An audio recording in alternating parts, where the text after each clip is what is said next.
Plutôt conformiste sur l'ensemble de sa gamme, Opel bouscule ses habitudes avec l'Adam, qui investit donc le marché très porteur des citadines chic et fashion. Bouille pimpante, proportions équilibrées et porte-à-faux quasi inexistant jouent en faveur du style pétillant de ce petit modèle. Et pour se démarquer, celui-ci pousse le curseur de la personnalisation à un niveau encore jamais vu.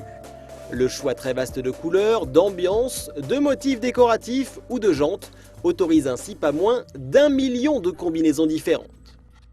Côté dimension, la lame s'avère plus compacte qu'une Citroën DS3 et plus proche d'une Mini avec ses 3,70 m de long. Derrière le volant, où règne une ambiance bicolore aguicheuse, la sensation d'espace est appréciable et surtout la qualité de fabrication saisissante, comparable à celle d'une Audi A1, l'atmosphère étant à la fois fun et valorisante. En revanche, l'espace est compté à l'arrière, où seuls des enfants se sentiront à l'aise.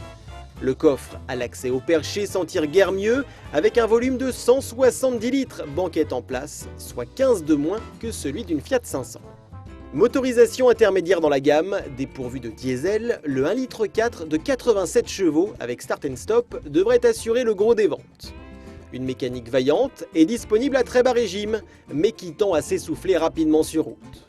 Le poids assez élevé de la dame, qui accuse 1 tonne 120 sur la balance, ne facilite guère sa tâche, comme en témoigne le 0 à 100 km/h réclamant 12 secondes 5.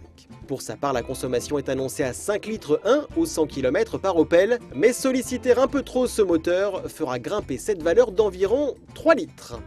Malgré les énormes roues de 18 pouces, le confort se révèle lui soigné, avec une bonne filtration des aspérités. Mais surtout, quelle grippe! Avec une telle monte, l'adhérence est telle qu'il est difficile de réveiller le contrôle de stabilité sur le sec, même sur les petites routes tortueuses. La dame demeure rivée au sol et imperturbable, un bémol toutefois, la direction électrique, qui s'assouplit avec la fonction City et qui reste un peu trop légère, même en mode normal. Enfin, pour leur part, les tarifs de la dame apparaissent bien agressifs au regard de ses prestations. Il faudra ainsi compter 10 990 € en entrée de gamme, sans possibilité de personnalisation, ou bien entre 14 100 et 15 600 € pour des finitions plus intéressantes avec le 1,4 litre 87 chevaux. On accède alors aux versions Jam, Glam et Slam, proposant au choix un esprit branché, féminin ou plus sportif.